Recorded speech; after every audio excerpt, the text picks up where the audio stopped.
I'm going to step off the limb. It's one small step for man, one giant leap for mankind.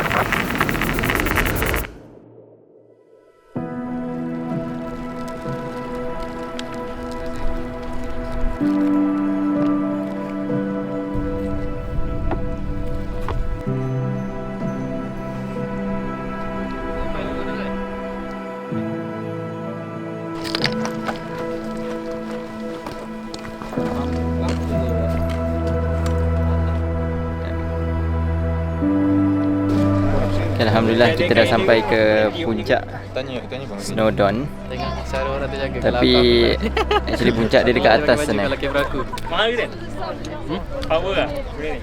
So agak ramai orang dan ramai orang beratur untuk pergi ke puncak lah untuk ambil gambar.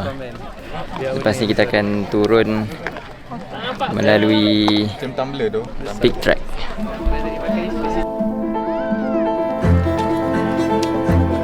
Assalamualaikum warahmatullahi wabarakatuh. Nama saya Syafiq daripada University of Warwick.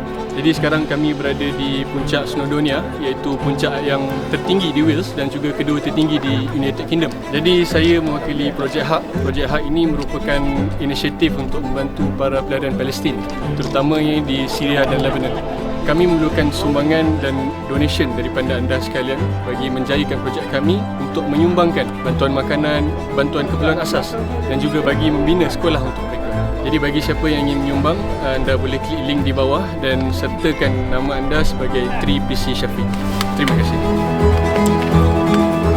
So kita akan mulakan sebuah proper descent melalui Peak Track.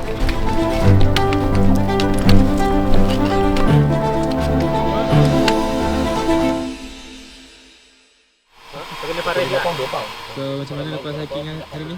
Lepas hiking semestinya penat lah. Tapi nasib baik kita punya director dan kita punya behind the scenes punya orang ni sangat-sangat mantap lah orangnya. Hari ni kami hiking naik pukul 8, turun pukul 4 petang. So total 8 jam hiking. Tapi best lah, best.